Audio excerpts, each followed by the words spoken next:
Hello everyone, and welcome to one of two special videos coming to you from the great British county of Suffolk.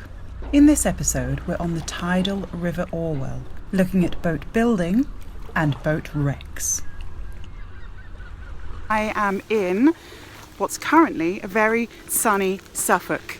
I've come to check out a few rivers here, and we're going to have a look about the estuary and also check out the boat building yard and some barge wrecks, and loads of really good stuff. So stay tuned for a Suffolk adventure.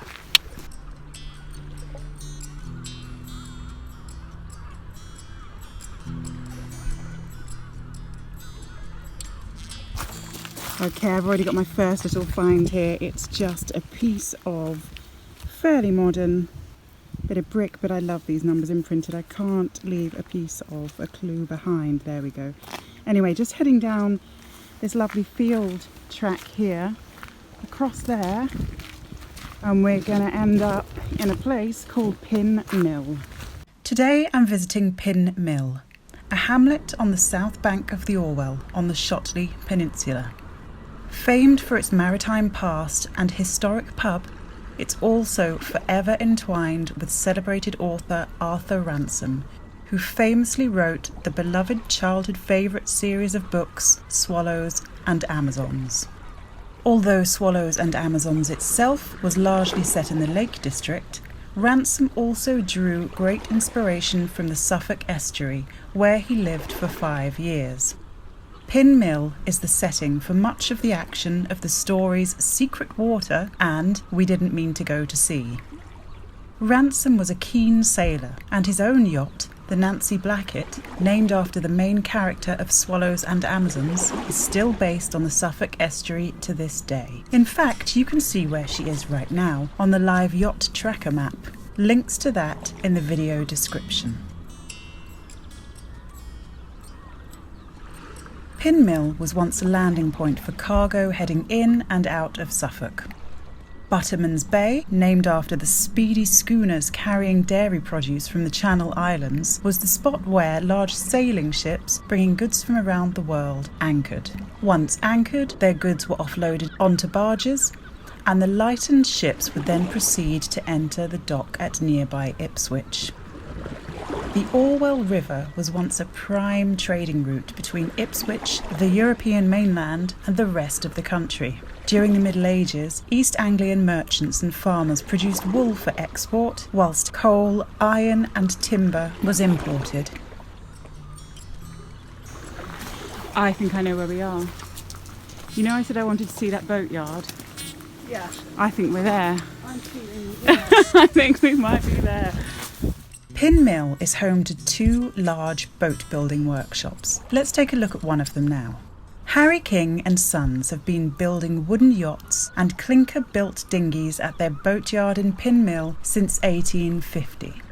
The skills needed to build such vessels have been handed down through generations, and that family tradition carries through to this day under the King name, albeit with a different family at the helm. The boatyard was established in 1850 by George Garrard, and this sign here is well over 100 years old itself. Garrard apprenticed Harry King, who took over the business in 1898, and the boatyard was passed down through the King family until Jeff, Harry's grandson, finally retired in 2005. The business still bears the King name, but is now run by Gus Curtis, who was taken on by Jeff King, and also his wife, Sarah Curtis. Happily, their son Tom, a 20-year-old shipwright, is carrying on in the family tradition. As well as working at King's boatyard, he also runs his own business, Tom Curtis Boat Building. Links in the video description. In an article for the East Anglian Daily Times, Tom explains their traditional boat building method, the clinker built or lapstrake method, a trademark of Viking longships. In a lot of the really traditional stuff we try to use as little glue as possible. Ideally we'd use none at all. The boats are held together using copper rivets and mechanical or friction joints.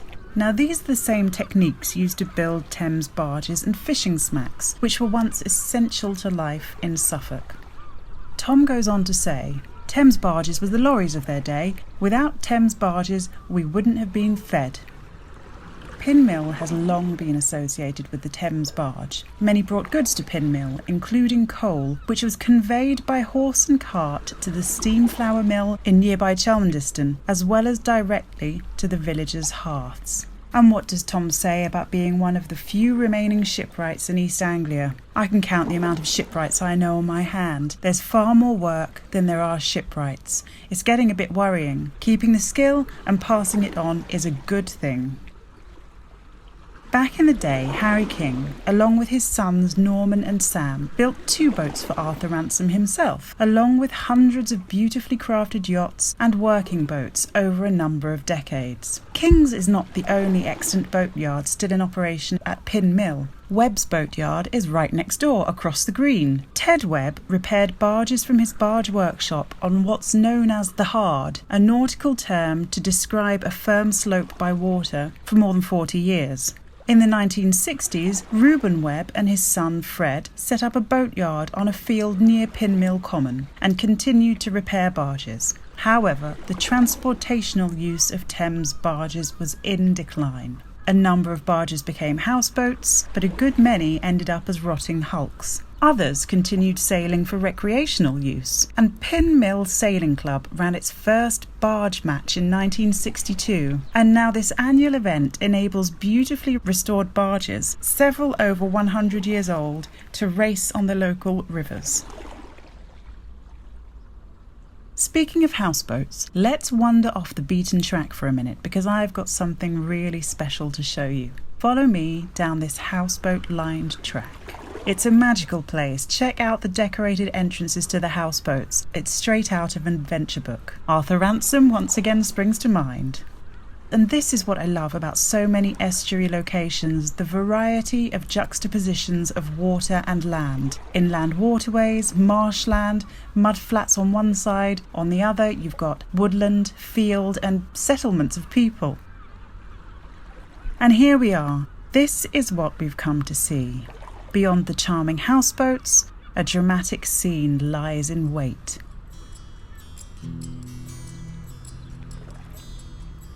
Shipwrecks of cargo vessels.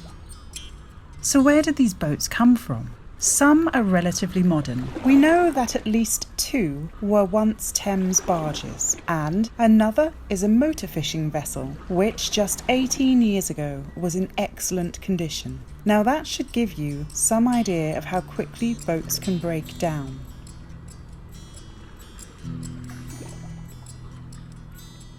Perhaps, and this might be a bit fanciful, perhaps some of these boats were associated with the Pin Mill stone dredging trade, popular in the 1850s. At least 50 boats worked out of Pin Mill, taking part in this precarious way to earn a living. Before easier methods were discovered, stone would be dredged up from the West Rocks to be used in cement making for the building industry. Or perhaps they were remnants of the thriving fishing industry, which many men were engaged in, and often supplemented their income by wrecking. By climbing on board already wrecked boats, they could then retrieve saleable items. Now this was a dangerous way to top up their wages, and in October 1862, whilst climbing on a half-submerged wreck, 7 local men lost their lives. In 2003, during a clear-up of the foreshore close by, known as the Hard, one boat, a 45-foot picket boat, believed to be the Admiral's launch from a 1950s naval destroyer, HMS Vernon, was saved by a local Ipswich man. As for these guys, as you can see, they are long gone, but the romance is all there. Let's take a closer look now. At this point, I must give a shout out to Craig, also known as East Anglian Bushcraft, who spent a night in a hammock in one of these boats. Yep, even when the tide came in. This one here, to be precise. I'm going to have a final little look round here. This isn't so much the place I was coming to find historical items, but you never know, I might get lucky. Before I head off though, I'm going to have another quick look here.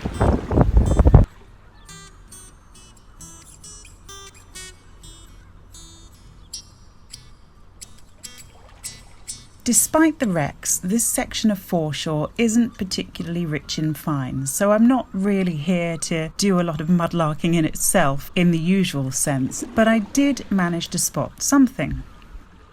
a rivet nail with the Admiralty arrow mark, denoting government property. Now that makes a lot of sense. During World War II, Pin Mill was home to Royal Navy motor launches. Landing craft and tanks used in the 1944 Normandy invasion were housed at Pin Mill. It was also home to a special herring drifter, which was used as a degaussing vessel. Degaussing being a process applied to a ship to reduce its magnetic signatures. Well, I am so pleased with what I found here. It's just beautiful. You can see behind me the boats there. Let me move my head so you can get a better view.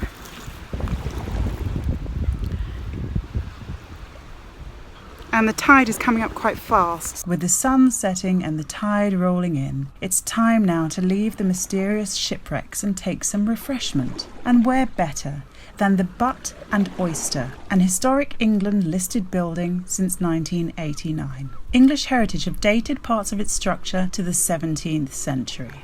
First recorded as a public house in 1553 when licensing laws began, the Butt and Oyster was, between 1456 and 1552, used as an Admiralty court, upheld by the Port of Ipswich's water bailiffs and burgesses.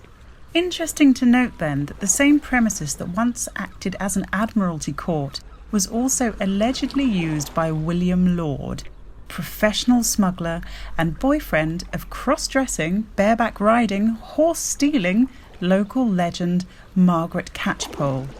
I will add some links in the video description to some of their exciting escapades, and do check them out because they're really hair-raising. And now I'm off to dine in the same spot that in 1610 the Admiralty Court was provided food and wine, except my meal won't be paid for by the Ipswich Corporation. Okay guys, well remember to look out for part 2 in my Suffolk series, where I'll be taking you fossil hunting and fort exploring. And until next time, Mudlarking friends, take care and be merry, and if you'd like even more mudlarking and exploring content to wrap your ears and eyes around, please do check out my Patreon site, links in the video description.